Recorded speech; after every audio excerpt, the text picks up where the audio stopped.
अथ श्री महालक्ष्मीकृतं गणपतिस्तोत्रम्। श्रीगणेशाय नमः।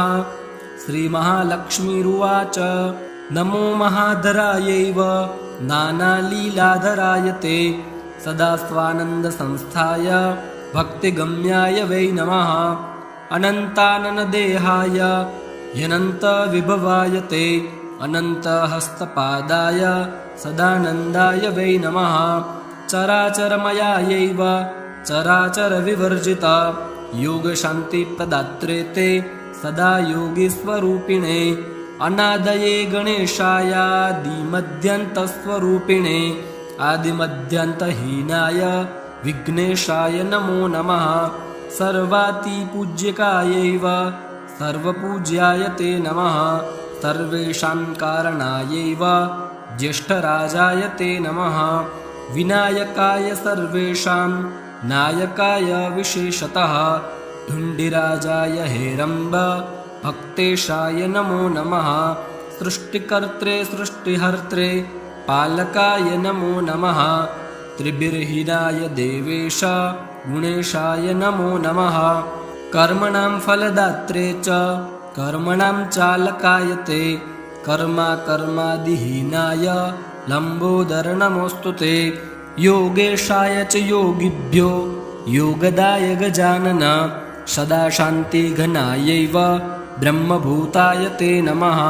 किं स्तौमि गणनाथं त्वां सतां ब्रह्मपतिं प्रभो अतश्च प्रणमामि त्वां तेन तुष्टो भव प्रभो। धन्याहं कृतकृत्याहं सफलो मे भवोऽभवत् धन्यो मे जनको नाथ यया दृष्टो गजाननः। एवं स्तुतवती सा तं भक्तियुक्तेन चेतसा साश्रुयुक्ता बभूवाथ बाष्पकण्ठा युधिष्ठिर। तामुवाच गणाधीशो वरं वृणु यथेप्सितं दास्यामि ते महालक्ष्मी भक्तिभावेन तोषितः। गजानन उवाच त्वया कृतं च मे स्तोत्रं भुक्तिमुक्तिप्रदं भवेत् पठतां शृण्वतां देवी नानाकार्यकरं तथा। पुत्रपौत्रादिकं सर्वं लभते स्तोत्रपाठतः धनधान्यादिसम्भूतं सुखं विन्दति मानवः। जय जय श्री महालक्ष्मीकृतं गणपतिस्तोत्रम्। ॐ तत्सत् श्री गणेशार्पणमस्तु। अथ श्री हरिद्रागणेशकवचम्। शृणु वक्ष्यामि कवचं सर्वसिद्धिकरं प्रिये पठित्वा पाठयित्वा च मुच्यते सर्वसङ्कटात्। अज्ञात्वा कवचं देवी गणेशस्यामनुं जपेत् सिद्धिर्न जायते तस्य कल्पकोटिशतैरपि। ॐ आमोदश्च शिरः पातु प्रमोदश्च शिखोपरि सम्मोदो भ्रूयुगे पातु भ्रूमध्ये च गणाधिपः। गणक्रीडो नेत्रयुगं नासायां गणनायकः गणक्रीडान्वितः पातु वदने सर्वसिद्धये। जिह्वायां सुमुखः पातु ग्रीवायां दुर्मुखः सदा विघ्नेशो हृदये पातु विघ्ननाशश्च वक्षसि। गणानां नायकः पातु बाहुयुग्मं सदा मम विघ्नकर्ता च यूदरे विघ्नहर्ता च लिङ्गके। गजवक्त्रः कटिदेशे एकदन्तो नितम्बके लम्बोदरः सदा पातु गुह्यदेशे ममारुणः। व्यालयज्ञोपवीति मां पातु पादयुगे सदा जापकः सर्वदा पातु जानुजङ्घे गणाधिपः। हारिद्रः सर्वदा पातु सर्वाङ्गे गणनायकः य इदं प्रपठेन्नित्यं गणेशस्य महेश्वरी। कवचं सर्वसिद्धाख्यं सर्वविघ्नविनाशनं सर्वसिद्धिकरं साक्षात् सर्वपापविमोचनं सर्वसम्पत्प्रदं साक्षात् सर्वदुःखविमोक्षणं सर्वापत्तिप्रशमनं सर्वशत्रुक्षयङ्करं। ग्रहपीडाज्वरारोगा ये चान्ये गुह्यकादयः पठनाद्धारणादेव नाशमायन्ति तत्क्षणात्।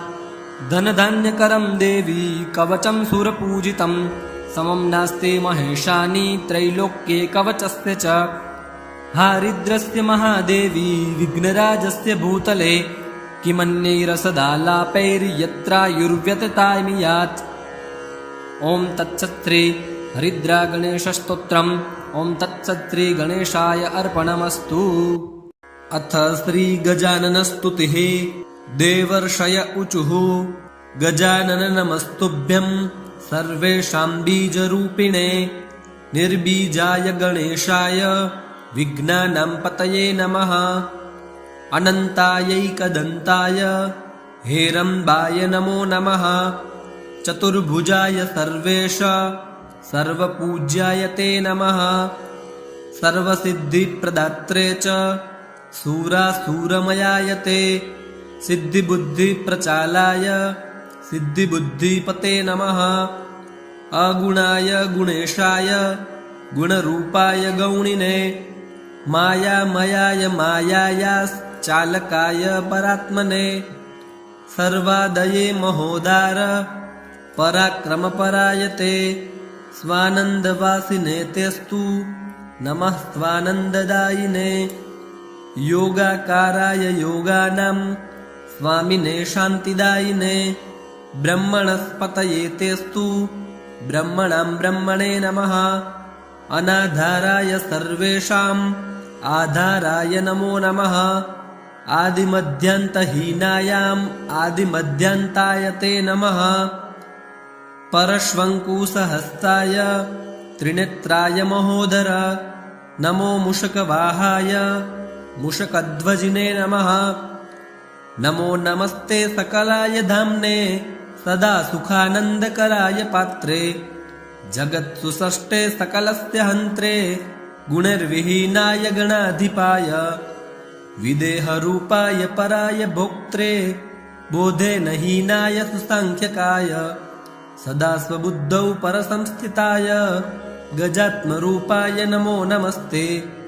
बोधहीनं च यद्ब्रह्म तदेव गजवाचकं गजचिह्नेन योगीन्द्राः पश्यन्ति त्वां गजाननं यथा मुखस्य चिह्नेन ज्ञायन्ते मानवादयः तथा विदेहचिह्नेन ज्ञायसे त्वं तु योगिभिः। विदेहं गजरूपं यत् तेन ते मुखमुच्यते गणेशस्य प्राप्तिकरं गजानन नमोऽस्तु ते। किं स्तवाम गणाधीश यत्र वेदादिकास्तथा योगिनः शान्तिमात्पन्नास्त्वं वयं शरणं गताः। स्तुत्वा विघ्नेश्वरं ते तु प्रणेमस्तं पुनः पुनः। तानुवाच गणाधीशो हर्षयन् सर्वभाववित्। गजानन उवाच स्तोत्रं भवत्कृतं देवा ईश्वरा मुनयश्च मे सर्वसिद्धिप्रदं पूर्णं भविष्यति निरन्तरं। यद्यद् इच्छति तत्तद्वै दास्यामि भक्तियन्त्रितः। पठनात् श्रवणादस्य सन्तुष्टोऽहं विशेषतः। वरदोऽहं वृणुतवो दास्यामि वरमीप्सितं। तपसा भक्तिभावेन स्तोत्रेण तुष्टिमागतः। जय जय श्री नारद मुनि कृता गजानन स्तुतिः। ओम तत्सत् श्री गणेशार्पणमस्तु। अथ श्री महासरस्वती स्तवम्। अश्वतर उवाच जगद्धात्रीमहं देवी मारिरादयिषु शुभां स्तोष्ये प्रणम्य शीर्षा ब्रह्मयोनिं सरस्वतीं सदसद्देवि सत्किञ्चिन्मोक्षवर्चार्थवत्पदम् तत्सर्वं त्वय्य संयोगं योगवद्देवि संस्थितम्। त्वमक्षरं परं देवी यत्र सर्वं प्रतिष्ठितम् अक्षरं परमं देवी संस्थितं परमाणुवत्। अक्षरं परमं ब्रह्म विश्वं चैतक्षरात्मकं दारुण्यावस्थितो वह्निर्भौमाश्च परमाणवः। तथा त्वयि स्थितं ब्रह्म जगच्चेदमशेषतः। ओंकाराक्षरसंस्थानं यत्तु देवी स्थिरास्थिरं तत्र मात्रात्रयं सर्वम् अस्ति यद्देवि नास्ति च।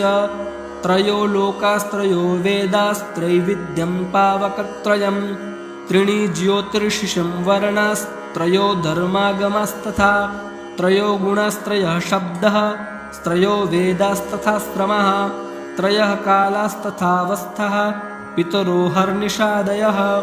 एतन्मात्रात्रयं देवी तव रूपं सरस्वती विभिन्नदर्शिनामाद्या ब्रह्मणो हि सनातनः सोमसंस्थाः विसंस्थाः पाकसंस्थाश्च सप्तयः तास्त्वदुच्चारणाद्देवी क्रियन्ते ब्रह्मवादिभिः अनिर्देश्यं तथा चान्यद् अर्धमात्रान्वितं परम् अविकार्यक्षयं दिव्यं परिणामविवर्जितं तवैतत्परमं रूपं यन्न शक्यं मयोदितं न चास्तेन च तज्जिह्वा ताम्रोष्ठादिभिरुच्यते इन्द्रोऽपि वसवो ब्रह्म चन्द्रार्को ज्योतिरेव च विश्वावासं विश्वरूपं विश्वेशं परमेश्वरम् सांख्यवेदान्तवादोक्तं बहुशाखास्थिरीकृतम् अनादिमध्यनिधनं सदसन्न सदैव यत्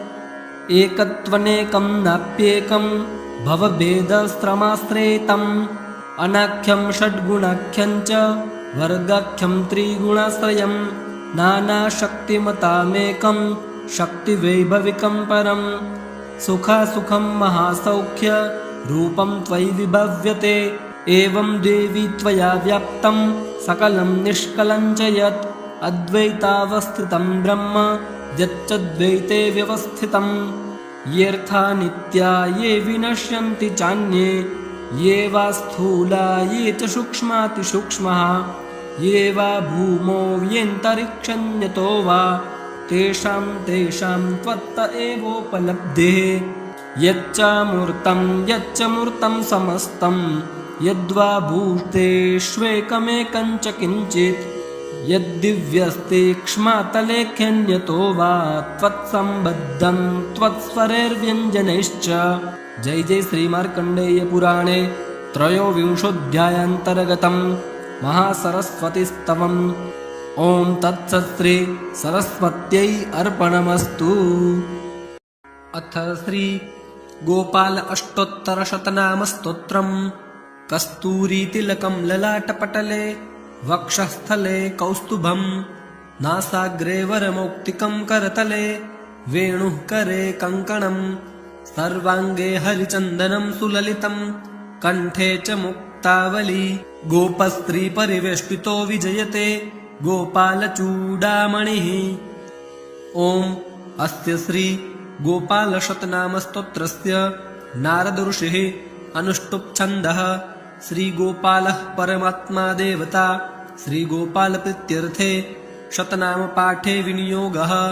गोपालो गोपतिर्गोप्ता गोविन्दो गोकुलप्रियः गम्भीरो गगनो गोपी प्राणभृत्प्राणधारकः पतितानन्दनो नन्दी नन्दीशः कंससूदनः नारायणो नरत्राता नरकार्णवतारकः नवनीतप्रियो नेता नवीनघनसुन्दरः नवबालकवात्सल्यो ललितानन्दतत्परः पुरुषार्थप्रदः प्रेम प्रवीणः परमाकृतिः करुणः करुणानाथः कैवल्यसुखदायकः कदम्बकुसुमावेशी कदम्बवनमन्दिरः कादम्बीविमदामोघ कुर्णलोचनपङ्कजः कामी कान्तकलानन्दी कान्तः कामनिधिः कविः कौमुदकीगदापाणिः कवीन्द्रो गतिमान् हरः कसलेशः कलानाथः कैवल्यः सुखसागरः केशवः केशिहा केशः कलिकल्मषनाशनः कृपालुः करुणासेवी कृपोन्मीलितलोचनः स्वच्छन्दः सुन्दरः सुन्दः सुरवृन्दनिषेवितः सर्वज्ञः सर्वदोदाता सर्वपापविनाशनः सर्वाह्लादकरः सर्वः सर्ववेदविदं प्रभुः वेदान्तवेद्यो वेदात्मा वेदप्राणकरो विभुः विश्वात्मा विश्वविद्विश्वद् प्राणदो विश्ववन्दितः विश्वेशः समनस्त्राता विश्वेश्वरः सुखप्रदः विश्वदो विश्वहारी च पूरकः करुणानिधिः धनेशो धनदो धन्वी धीरो धीरजनप्रियः धरासुखप्रदो दाता दुर्धरान्तकरोधरः रमानाथो रमानन्दो रसज्ञो हृदयास्पदः रसिको रसिदो रासी रासानन्दकरो रसः राधिकाराधितो राधा प्राणेशः प्रेमसागरः नाम्नां शतं समासेन तव स्नेहात् प्रकाशितम् अप्रकाश्यमिमं मन्त्रं गोपनीयं प्रयत्नतः यस्य तस्यैकपठनात् सर्वविद्यानिधिर्भवेत् पूजयित्वा दयानाथं ततः स्तोत्रमुदीरयेत् पठनाद्देव देवेशी भोगमुक्तफलं लभेत् सर्वपापविनिर्मुक्तः सर्वदेवाधिपो भवेत् जपलक्षेण सिद्धं स्यात् सत्यं सत्यं न संशयः किमुक्तेनैव बहुना विष्णुतुल्यो भवेन्नरः। जय जय श्री हरगौरी संवादे श्री गोपाल शतनाम स्तोत्रम्। ओम तत्सत् श्री गोपालार्पणमस्तु। अथ श्री संतान गोपाल स्तोत्रम्। श्रीशं कमलपत्राक्षं देवकीनन्दनं हरिं सूतसम्प्राप्तये कृष्णं नमामि मधुसूदनं नमाम्यहं वासुदेवं सूतसम्प्राप्तये हरिं यशोदाङ्कगतं बालं गोपालं नन्दनन्दनम् अस्माकं पुत्रलाभाय गोविन्दं मुनिवन्दितं नमाम्यहं वासुदेवं देवकीनन्दनं सदा गोपालं डिम्भकं वन्दे कमलापतिमच्युतं पुत्रसम्प्राप्तये कृष्णं नमामि यदुपुङ्गवं पुत्रकामेष्टिफलदं कञ्जाक्षं कमलापतिं देवकीनन्दनं वन्दे सूतसम्प्राप्तये मम पद्मापते पद्मनेत्र पद्मनाभ जनार्दन देहि मे तनयं श्रीश वासुदेव जगत्पते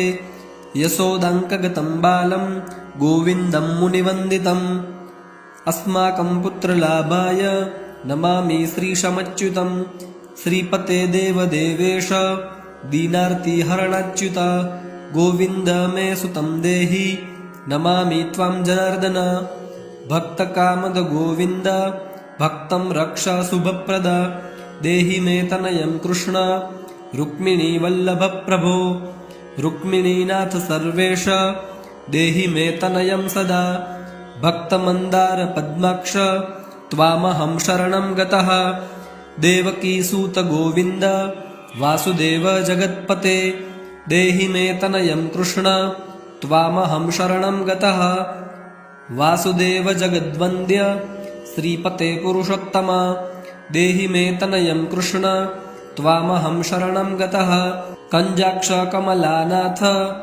परकारुरुणिकोत्तम देहि मे तनयं कृष्ण त्वामहं शरणं गतः लक्ष्मीपते पद्मनाभ मुकुन्द मुनिवन्दित देहि मे तनयं कृष्ण त्वामहं शरणं गतः कार्यकारणरूपाय वासुदेवाय ते सदा नमामि पुत्रलाभार्थं सुखदाय बुधाय ते राजीवनेत्र श्रीराम रावणारे हरे कवे तुभ्यं नमामि देवेश तनयं देहि मे हरे अस्माकं पुत्रलाभाय भजामि त्वां जगत्पते देहि मे तनयं कृष्ण वासुदेव रमापते श्रीमानिनी मानचोर गोपी वस्त्रापहारक देहि मे तनयं कृष्ण वासुदेव जगत्पते अस्माकं पुत्र संप्राप्तिं कुरुष्व यदुनन्दन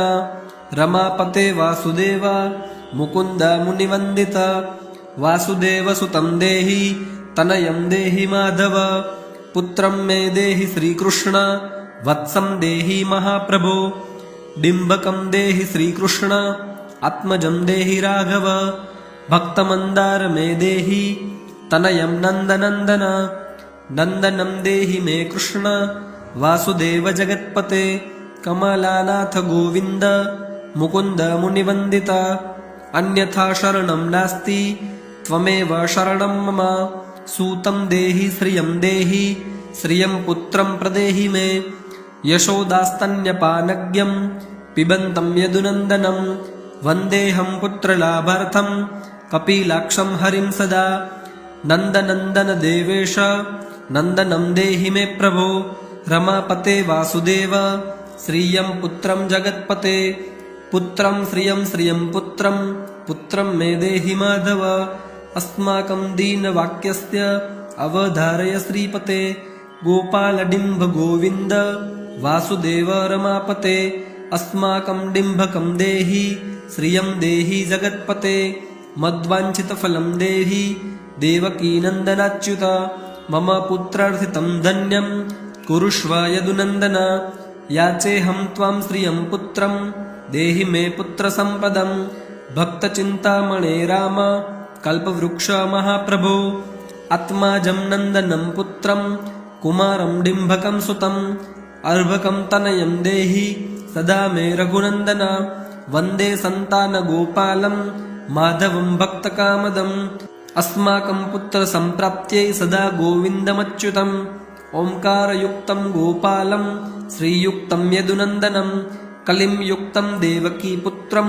नमामि यदुनायकम् वासुदेवमुकुन्देश गोविन्द माधवाच्युत देहि मे तनयं कृष्ण रमानाथ महाप्रभो राजीवनेत्र गोविन्द कपिलाक्ष हरे प्रभो समस्त काम्यवरद देहि मे तनयं सदा अब्जपद्मनिभं पद्म वृन्दरूप जगत्पते देहि मे वरसत्पुत्रं रमानायक माधव नन्दपालधरापाल गोविन्द यदुनन्दन देहि मे तनयं कृष्ण रुक्मिणी वल्लभ प्रभो दासमन्दार गोविन्द मुकुन्द माधवाच्युत गोपाल पुण्डरीकाक्ष देहि मे तनयं श्रियं यदुनायक पद्मेश नन्दगोपवधूसुत देहि मे तनयं कृष्ण श्रीधर प्राणनायक अस्माकं वाञ्छितं देहि देहि पुत्रं रमापते भगवन् कृष्ण सर्वेश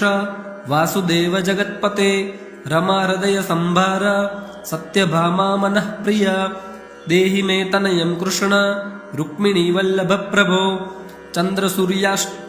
चन्द्रसूर्याक्ष गोविन्द पुण्डरीकाक्ष माधव अस्माकं भाग्य सत्पुत्रं देहि देव जगत्पते कारुण्यरूप पद्माक्ष पद्मनाभ समर्चित देहि मे तनयं कृष्ण देवकी नन्दनन्दन देवकी सूत श्रीनाथ वासुदेव जगत्पते समस्त काम फलद देहि मे तनयं सदा भक्तमन्दार गंभीर शंकराच्युत माधव देहि मे तनयं गोप बालवत्सल श्रीपते श्रीपते वासुदेवेश देवकी प्रियनन्दन भक्तमन्दार मे देहि तनयं जगतां प्रभो जगन्नाथ रमानाथ भूमिनाथ दयानिधे वासुदेवेश सर्वेश देहि मे तनयं प्रभो श्रीनाथ कमलपत्राक्ष वासुदेव जगत्पते देहि मे तनयं कृष्ण त्वामहं शरणं गतः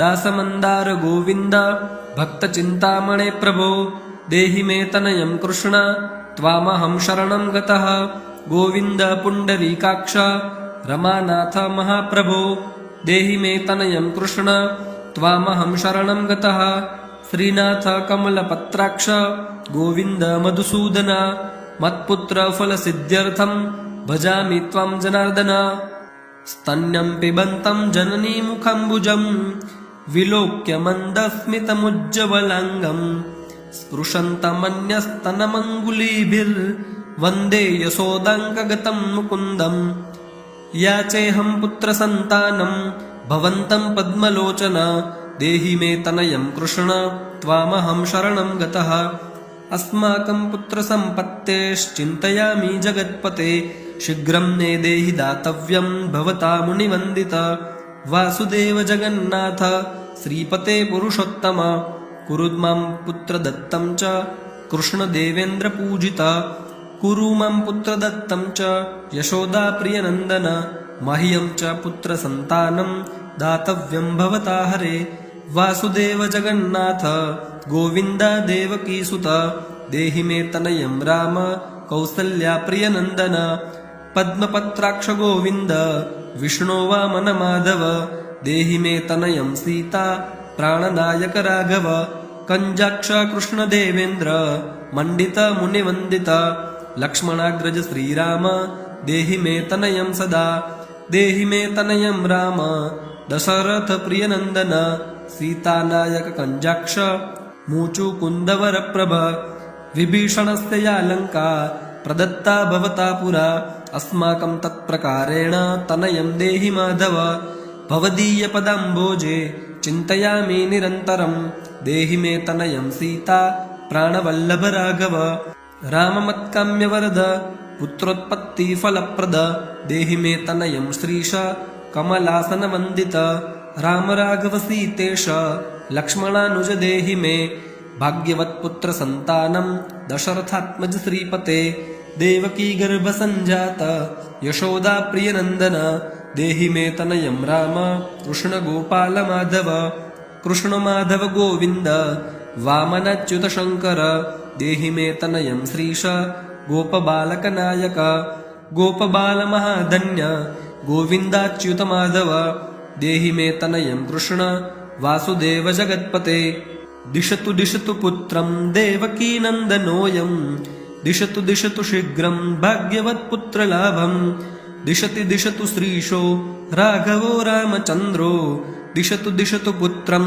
वंशविस्तारहेतुः दीयतां वासुदेवेन तनयो मत्प्रियः सुतः कुमारो नन्दनः सीता नायकेन सदा मम राम राघव गोविन्द देवकी सुत माधव देहि मे तनयं श्रीश गोपबालकनायक वंशविस्तारकं पुत्रं देहि मे मधुसूदन सूतं देहि त्वामहं शरणं गतः ममाभीष्टसुतं देहि कंसारे माधवाच्युत सूतं देहि त्वामहं शरणं गतः चन्द्रार्ककल्पपर्यन्तं तनयं देहि माधव सूतं देहि त्वामहं शरणं गतः विद्यावन्तं बुद्धिमन्तं श्रीमन्तं तनयं सदा देहि मे तनयं कृष्ण देवकीनन्दन प्रभो नमामि त्वं पद्मनेत्र सुतलाभाय कामदं मुकुन्दं पुण्डरीकाक्षं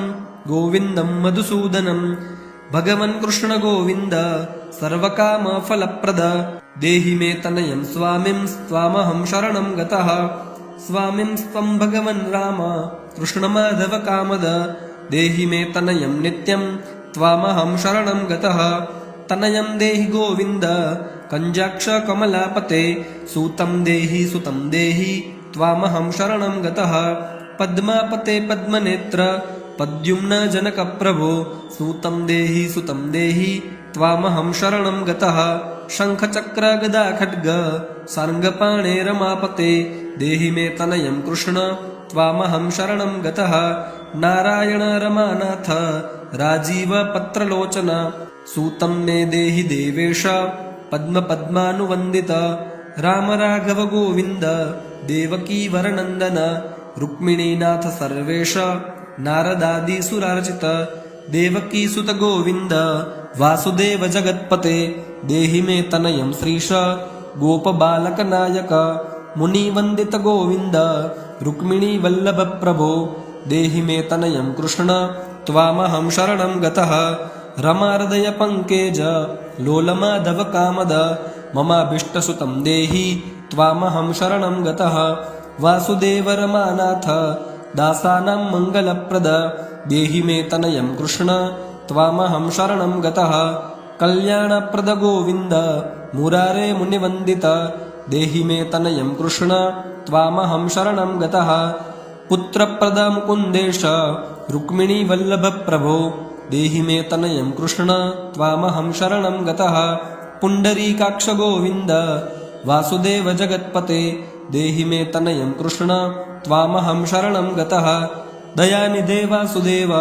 मुकुन्द मुनिवन्दित देहि मे तनयं कृष्ण त्वामहं शरणं गतः पुत्रसम्पत्प्रदातारं गोविन्दं देवपूजितं वन्दामहे सदा कृष्णं पुत्रलाभप्रदायिनं कारुण्यनिधये गोपी वल्लभाय मुरारये नमस्ते पुत्रलाभार्थं देहि मे तनयं विभो नमस्तस्मै रमेशाय रुक्मिणी वल्लभाय ते देहि मे तनयं श्रीश गोपबालकनायक नमस्ते वासुदेवाय नित्यश्रीकामुकाय च पुत्रदाय च सर्पेन्द्र शायिने रङ्गशायिन् रमानाथ मङ्गलप्रद माधव देहि मे तनयं श्रीश गोपबालकनायक दासस्य मे सुतं देहि दीनमन्दार राघव सूतं देहि पुत्रं देहि रमापते यशोदातनयाभीष्ट पुत्रदानरतः सदा देहि मे तनयं कृष्ण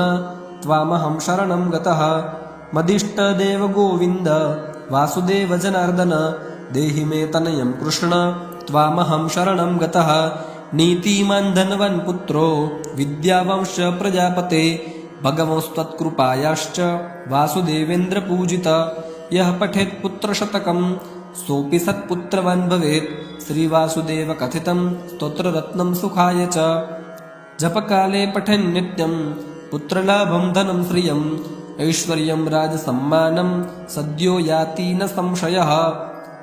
जय जय श्री संतान गोपाल स्तोत्रम्। ओम तत्सत् श्री कृष्णार्पणमस्तु।